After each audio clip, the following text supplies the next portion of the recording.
농부님들 반갑습니다. 추세와 수급에 따른 추석입니다. 오늘 분석할 종목은 EV 첨단 소재입니다. 종목 분석에 앞서서 구독, 좋아요, 댓글, 알림 설정까지 해두시면 저의 길을 받아서 주식 투자가 대박 나실 겁니다. 더불어서 하단에 인기 동영상과 재생 목록에 많이 모은 동영상도 있으니 투자에 참고하시기 바랍니다. 네, EV 첨단 소재 대표적인 2차전지 주로 보시면 되겠습니다.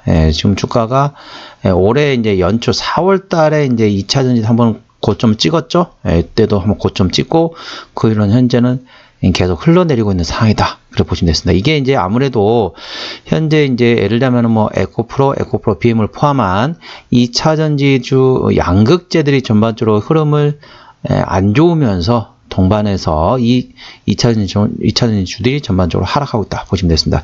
참고적으로 2차전지 주가 현재 힘을 못 내는 이유는 2차전지 양극재인 에코프로 BM을 포함한 이 종목들이 하락을 했는데 그 이유는 바로 2차전지 양극재 원자재 가격이 하락하면서 그게 이제 판가로 판매 가격으로 반영이 되면서 관련돼 가지고 재고 물량으로 해서 영업 이익률, 그러니까 재고로 인해서 마진율이 조금 감소하면서 전반적으로 실적이 감소할 것으로 예상된다는 거죠. 그래서 2차전지주를 보유하신 분들 같은 경우는 3분기까지는 실적이 안 좋습니다. 참고하시고요. 3분기 실적 발표하고 나면 어떻다? 이제 4분기부터는 전반적으로 좋아질 겁니다. 그렇기 때문에 재고가 이제 떨어지는 게 3분기면 거의 끝난다 보시면 되겠습니다. 그러면서 이제 원자재가 떨어진 가격이 나중에 이제 반영된 게 4분기부터 반영된다 보시면 되겠습니다. 그래서 2차전지주를 보유하고 계신 분들은 3분기까지는 실적이 안 좋기 때문에 그걸 감안해서 대응하시기 바랍니다. 그 말은 무슨 말이냐? 물을 타시거나 신규로 접근하실 분들은 3분기 실적 발표하게 되면 실적이 좀 안 좋게 나온다 해서 주가 좀 많이 흘러내릴 겁니다. 좀 변동성이 커질 거예요. 그러면 변동이 클 때는 조금 기다렸다가 그 다음에 이제 어느 정도 횡보를 하게 됩니다. 그때 저점을 잡아가지고 지분을 늘리시거나 신규로 접근하시면 방법이 되겠습니다. 그러면서 4분기부터 다시 돌아선다는 거죠. 그럴 때 관련돼 가지고 2차전지 관련 종목을 가지신 분들은 제가 한 몇 달 전부터 계속 말씀드렸죠. 3분기 실적 발표 때까지는 실적 이렇게 주가가 움직이지 못할 거다. 그러면 3분기 실적 발표하게 되면 주가가 안 좋은 실적 발표하면서 거기에서 저점을 확인하고 움직일 겁니다. 그렇기 때문에 위로 올라갈 수 있기 때문에 그 점을 참고하시기 바랍니다. 동사도 마찬가지라고 보시면 되겠습니다. 이 종목 같은 경우는 이제 리포트 최근에 나왔던 이슈 먼저 말씀드리겠습니다. 9월 26일 날 나왔던 이슈네요. 북미 LSV 배터리 팩 탑재 FP12 양산품 출하 개시한다라는 소식에 강세를 보였다는 겁니다. 동사는 언론을 통해 북미 여객 운송용 저속 전기차인 LSV, 즉 Low Speed Vehicle 배터리 팩에 탑재되는 연성 회로기판, 즉 FP12를 양산품에 출하를 시작했다고 밝혔다. 양산 제품은 LSV 배터리 팩에 배터리 관리 시스템, 즉 BMS, 배터리 메인터넌스 시스템이라고 하죠. BMS에 실장착하는 FP12로 동사는 연성 회로기판에 퓨즈 등 소자 부품을 실장착해 조립 반제품 상태로 배터리 팩 제조 회사인 N사에 납품하고 N사는 이후 셀 조립을 통해 완성품 형태로 팩을 제작하게 된다고 설명했다. 여기서 이제 LSV라고 했죠. Low Speed Vehicle. 그래야 되는데 참고적으로 대한민국에서는 이 LSV라는 용어를 쓰지 않고 NEV라고 씁니다. 근데 그 인증에 보면 있습니다. 그러니까 이제 그 전기차를 이제 분류를 하는 거죠. 그러니까 법적으로 분류가 다 있습니다. 이거는 제가 이제 개인적으로 하는 게 아니라 법적으로 분류되어 있습니다. 그래서 이제 저속 전기차라고 해서 여기서 저속 전기차는 LSV라고 하는데 국내에서는 법적으로 인증할 때 법적으로는 NEV라고 합니다. Neighborhood Electric Vehicle. 그러니까 저속 전기차이지만은 근거리용으로 운송할 수 있는 자동차라고 법적으로 되어 있습니다. 인증할 때 법적으로 NEV라는 용어로 되어 있기 때문에 국내에서는 NEV로 분류된다는 거 참고하시기 바랍니다. NEV나 LSV나 같은 개념으로 보시면 되겠습니다. 국내에서는 NEV라는 용어를 쓰고 해외에서는 LSV로 사용한다는 걸 참고하시기 바랍니다. 자, 이 종목 같은 경우는 자, 차트로 들어가서요. 이 종목 같은 경우는 자, 많이 올랐다가 지금 많이 흘러내렸죠. 그래서 관련돼가 아까 말씀드린 것처럼 2차전지 양극재들이 원자재 가격이 하락하면서 그게 다 판매 가격으로 반영이 되면서 그 관련된 재고 물량으로 인해서 영업 이익률이 감소하면서 3분기까지 실적이 안 좋다는 거죠. 3분기가 안 좋다기보다는 영업 이익률, 마진율이 좀 떨어지는 거죠. 그렇다면서 3분기 저점을 찍고 4분기 또 올라설 것으로 예상되고 있기 때문에 관련돼 가지고 2차 전지를 가지고 계신 분들은 3분기 실적 발표할 때까지는 기다리셨다가 3분기 실적 발표하게 되면 실적이 안 좋다. 그러면서 주가가 좀 많이 출렁출렁 될 겁니다. 출렁출렁 될 때, 거기서 출렁출렁 될 때는 좀 기다리셨다가 조금 물결에 좀 파동을 칠 때는 좀 기다리셨다가 물결이 좀 잔잔해질 때, 그때 횡보를 하고 거래량이 많이 없을 겁니다. 그 구간에 들어가셔가지고 이제 4분기부터 이제 올라갈 것으로 예상되기 때문에 그렇게 대응하시면 되겠습니다. 이 종목도 마찬가지 되겠습니다. 주가 많이 올랐다 많이 떨어졌죠. 자, 이 종목 같은 지지대는 2,800원 됐습니다. 자, 지지대는 항상 말씀드리고 있죠.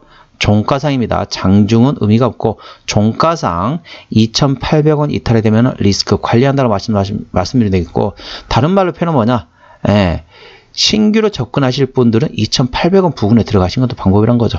물론 제가 말씀드린 것처럼 가격을 보시는 것보다는 3분기 실적 발표하고 나서 출렁출렁 되고 나서 그 다음에 파동이 어느 정도 잠잠해, 그러니까 파도가 막 치고 있을 때는 수영할 필요 없잖아요. 파도가 잠잠해질 때 그때 수영하면 됩니다. 그때 천천히 조금씩 분할로 접근해서 들어가시면 되겠습니다. 참고적으로 분할 접근하는 방식은 두 가지 방식이 있죠. 하나는 5분할 방식, 두 번째는 3분할 방식이 되겠습니다. 5분할 방식으로 하시거나 3분할 방식으로 하시고, 참고적으로 매도할 때는 분할 매도는 어떻게 하다? 2분할 매도가 되겠습니다. 5분할 매수 또는 3분할 매수 하셔가지고 2분할 매도한다는 걸 참고하시기 바랍니다. 자, 이 종목 지지대는 2,800원 됐고요. 1차 저항대 같은 경우는 4,200원, 2차 저항대는 6,000원 되겠습니다. 자, 지지대는 2,800원, 1차 저항대 4,200원, 2차 저항대 6,000원 되겠습니다. 참고하시기 바랍니다. 이 종목은 가격보다는 그 실적 발표하고 나서 출렁출렁 되는 구간을 활용하라겠죠. 일단은 지지대 저항대는 참고만 하시고 직접적으로 대응하시는 거는 실적 발표하고 출렁출렁 되고 난 다음에 파도가 어느 정도 잠잠해질 때 그때 거래량이 없을 겁니다. 그 구간에 접근하시는 방법이 있다는 걸 참고하시기 바랍니다. 자, 이 종목 같은 경우는 수급적으로 보시게 되면 외국인이 한 달 때 25,000주를 팔았습니다. 팔았는데 최근에 지금 사는 기조죠. 그러면 어떻습니까? 이상하다. 외국인 사는데 주가는 힘이 없네. 이 종목은 개인이 핸들링하고 있습니다. 개인이 핸들링하고 있는데 현재 개인이 팔고 있다는 거죠. 개인이 팔면서 이 종목은 현재 힘을 못 내고 있다는 겁니다. 참고하시기 바랍니다. 자, 신용별 같은 경우는 1.07%, 이 정도는 상당히 양호하죠. 코스닥 150 밖에 있는 종목이기 때문에 대차거래 공매도는 해당 사항이 없겠습니다. 자, 최대주 지분율 보겠습니다. 최대주 지분율을 보는 이유는 바로 책임경영 확인참을 하겠죠. 자, 이 종목 같은 경우는 최대주 지분율이 17.4%가 되었습니다. 그래서 대형주는 20% 이상, 중소형주 30% 이상이 돼야만이 책임경영 한다고 말씀드리고 있는데, 이 종목 같은 경우는 30%는 돼야 되는데 17.4%이기 때문에 다소 최대주 지분율은 낮다라고 보시면 되겠습니다. 참고하시기 바랍니다. 그렇기 때문에 어느 정도 리스크가 있다는 거죠. 그 말은 무슨 말입니까? 최대 주주가 이 회사에 대해서 실적이 좋아질 거 예상되고 상당히 이 회사에 대해서 믿음이 강하다. 그럼 어떻죠? 그만큼 본인의 자산을 많이 투자하겠죠. 근데 본인 자산을 많이 투자 안 한다는 무슨 말일까요? 아직까지는 이 회사에 대해서 그러니까 이 회사에 대한 믿음이 조금 더 그렇게 강하지 않다는 거죠. 그러면서 지분을 많이 투자하지 않고 있다는 겁니다. 그래서 그런 측면에서 책임경영을 봅니다. 책임경영이 뭐냐? 간단하게 말씀드리면은 최대주주의 자산도 늘리면서 동사의 주가도 상승하게 되면 같이 상승하면 어떻죠? 이게 바로 책임경영이라고 보시면 되겠습니다. 복잡하게 생각할 필요 없습니다. 그러면 책임경영 반대는 뭐죠? 무책임한 경영입니다. 무책임한 경영은 뭐냐? 최대주주의 자산을 늘리기 위해서 회사를 이용하는 거죠. 그래서 최대주주 자산은 올라가는데 주가는 올라가지 않는다는 겁니다. 그런 게 어떤 경우죠? 주가를 쭉 올려놓고 최대주주 또는 특수관계인이 차익실현하는 거죠. 주가는 쭉 떨어지거나 아니면은 고점에서 갑자기 CB, BW 같은 유상증을 빵 때리거나 아니면 갑자기 주가를 쭉 올려놓고는 악재를 빵 터트립니다. 주가는 쭉 떨어질 거 아닙니까? 그 밑에서 최대 주주하고 특수관계인들이 지분을 늘리는 겁니다. 일반 개인 투자자들이 트레이딩 하듯이 최대 주주가 하시면 안 되죠. 그게 바로 이제 일반 개인 투자자들은 그냥 투자라는 거잖아요. 근데 최대 주주는 경영을 해야 하는 사람이기 때문에 그런 식으로 행동하면 안 되는데 가끔 그런 회사들입니다. 거기 바로 대표적인 무책임한 경영인데 동사 꼭 그렇다는 건 아니지만은 그걸 이제 꼭 확인하기 위해서 제가 항상 보는 이유가 이겁니다. 그래서 대형주는 20% 이상, 중소는 30% 이상이 되는데 동사는 17.4%이기 때문에 그런 측면은 상대적으로 조금 안 좋다. 그래서 대표적으로 책임 경영하는 회사들은 어떠냐면요. 주가를 관리합니다. 어떻게 해서든 주가를 끌어올리는 거죠. 주가가 떨어질 때까지 냅두지 않습니다. 왜냐면 본인 자산이 많이 들어가 있기 때문에 주가를 어떻게 해서든 막는 거죠. 떨어지는 거 막는 거죠. 어떤 방법을 사용해서라도 주가가 떨어지는 거 막는 겁니다. 근데 최대 지분율이 낮다. 그러면 주가가 흘러내려도 그냥 남의 일처럼 그냥 생각해 버리는 거죠. 그게 바로 대표적인 무책임한 경우인데 현재 동사 같은 경우도 주가가 많이 떨어졌잖아요. 근데 최대 주주가 관련된 회사에서는 어느 정도 그걸 방어할 생각이 별로 없다는 거죠. 참고하시기 바랍니다. 뭐 하는 회사냐? 자, 연성회로기판이죠. 그래 관련돼 가지고 전기차에 들어가는 부품을 만드는 회사라고 보시면 되겠습니다. 자, 실적을 보시게 되면은 2021년도에 635억 매출액에서 2022년도 581억 원으로 감소했습니다. 그리고 영업이익이 23억 흑자에서 29억 원 적자 전환됐습니다. 22년도에 그렇다는 거고요. 올해 같은 경우는 1분기 때 3억 원 흑자, 2분기 때 2억 원 적자. 그렇기 때문에 올해 보게 되면은 제 개인적으로는 올해는 이제 적자 폭이 조금 감소하는 수준이 될 것 같아요. 흑자 전환까지는 쉽지 않을 것 같습니다. 흑자 전환 된다 해도 소폭 흑자 전환은 예상되고, 예를 들면 적자 폭도 마이너스 폭이 조금 적을 것 같아요. 쉽게 말하면 절대값이 좀 작을 것 같습니다. 그러니까 소폭 흑자 전환 또는 소폭 적자가 예상된다는 거죠. 그렇기 때문에 작년에 29억보다는 조금 더 실적은 괜찮아질 거다. 물론 그게 흑자 전환이 될지 소폭 흑자 전환이 될지 소폭 적자가 될지는 확인해 봐야겠지만은 그렇게 예상된다는 걸 참고하시기 바랍니다. 부채비율 같은 경우는 이 종목 같은 경우 69.94%이기 때문에 상당히 낮습니다. 유보율도 342%이기 때문에 유보율도 낮다는 거죠. 그래서 재무적으로는 일반적인 수준이라고 보시면 되겠습니다. 부채비율은 낮지만은 유보율도 낮다는 거죠. 자, EPS는 당연히 당기순이 적자이기 때문에 마이너스고요. BPS는 2032원이 됐습니다. 2,000원 한번 계산해 볼게요. 2,000원 계산하면 PBR로 한 1.7배 정도 되겠네요. 1.7배 이렇게 정도 되겠습니다. 그렇게 싸다고 볼 수도 없지만은 그렇다고 완전히 비싸다 그런 정도는 아니에요. PBR로 어떤 종목은 PBR 8배, 10배 이런 종목들도 있거든요. 그런 회사보다는 괜찮지만 그래도 PBR 1.7배면은 싼 가격대는 아니죠. PBR 한 배에서 한 1.5배 이 정도면 괜찮은데 조금 높습니다. 1.7배에서 1.8배 수준이라고 보시면 되겠습니다. PBR로 그렇다는 거죠. PBR은 뭐다? 북밸류가 됐습니다. 청산가치 대비 현재 이 종목 같은 경우는 1.7배에서 1.8배권에서 거래되고 있습니다. 이 종목이 이제 어디서 시적이 나오느냐? 자, 양면 연성 회로기판 아까 말씀드렸던 FPCB가 되겠죠. 단면 연성 회로기판 14.78% 이 두 개 합하면 어떻죠? 80, 90% 됐습니다. FPCB로 90% 나오고 나머지는 기타라고 보시면 되겠습니다. 매출액은 대부분이 이제 FPCB에서 나온다고 보시면 되겠고요. 자본금 변동액 보시면 올해 같은 경우는 2023년도에 2022년도부터 보면 하나, 두 번. 근데 여기 지금 가려졌거든요. 10월 달부터 있기 때문에 작년에 또 있었을 겁니다. 그리고 주주배정 상자 3번.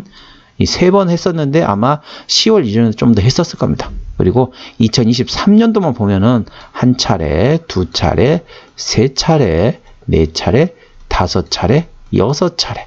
그렇기 때문에 추가적으로 또 나올 수도 있습니다. 이 물량은 어느 정도 되죠. 무상소각을 제외하고 자 보게 되면은 1600, 그 다음에 800만, 8324, 2400만, 2600만, 대략 2,800만, 한 3천만 주 정도 되겠네요. 3천만 주면 상당한 매물이 되겠습니다. 이 점 참고하시고 추가적으로 유상증자 할 가능성도 열어두시기 바랍니다. 관계사 및 연결 대상 회사로는 다이나믹 디자인이 있고 FPCB 해외 생산하는 회사가 있다고 보시면 되겠습니다. 이게 다이나믹 디자인 같은 경우는 뭐 하는 회사냐면요. 자, 그거는 이제 나중에 설명드릴게요. 크게 뭐 저기 한 건 아니기 때문에 아무튼 FPCB를 관련된 2차전지 관련된 종목이라고 보시면 되겠습니다. 한번 정리 한번 해보세요. 시간이 좀 지나갔기 때문에 빨리 좀 진행할게요. EV 첨단 소재 오늘 종가 3,510원입니다. 수급적으로는 개인이 핸들링해도 현재 순매도 중이고요. 기본적 분석상으로는 21년 대비 22년 영업이익이 적자 전환됐었고 2023년 같은 경우도 소폭 적자가 되거나 아니면 소폭 흑자 전환되거나 그러니까 절대값이 적다는 거죠. 그렇기 때문에 소폭 흑자 또는 적자가 될 것으로 예상된다는 거죠. 모멘텀으로는 아까 그 내용에다가 추가적으로 자 2000년 관련된 핵심 소재인 구리를 추가 수입했다. 이거 어떻습니까? 그만큼 더 생산을 많이 하기 위해서 수입을 했다는 거죠. 참고하시기 바랍니다. 자, 추세적으로 보시게 되면 차트 추세는 RSI는 24.2이기 때문에 과일관 70까지는 충분한 여유가 있겠습니다. 수급 추세의 머니플로 인덱스는 66.4이기 때문에 과일관 80까지는 충분한 여유가 있겠습니다. 자, 차트 추세 같은 경우는 어떻다겠죠? 30 부근에 사서 70 부근에 팔라고 말씀드렸습니다. 현재 이 종목 같은 경우는 24.2이기 때문에 현재는 침체 구간이죠. 침체 구간에서는 파는 위치는 아니라는 거죠. 그래서 현재는 사야 될 위치라는 거죠. 그리고 수급 같은 경우는 어느 정도 들어왔습니다. 수급은 어느 정도 들어왔지만은 차트로는 현재 상당히 바닥권에 있다. 그래 보시면 되겠습니다. 볼린저 밴드 상단 같은 경우는 5,800원, 하단은 4,700원 되겠습니다. 저항대 같은 경우는 6,000원, 지지대는 2,800원 되겠습니다. 볼린저 밴드 같은 경우는 객관적인 보조 지표가 되겠고요. 저항대와 지지대는 추수의 주간이 들어갔다는 점 참고하시기 바랍니다. 네, 오늘은 EV 첨단 소재에 대한 종목 분석이었고요. 구독, 좋아요, 댓글, 알림 설정까지 해두시면 저희 기운을 받아서 주식 투자가 대박 나실 겁니다. 더불어서 하단에 인기 동영상과 재생 목록이 마지막 동영상도 있으니 투자에 참고하시기 바랍니다. 이상 추세와 수급에 달인 추석이었습니다. 감사합니다.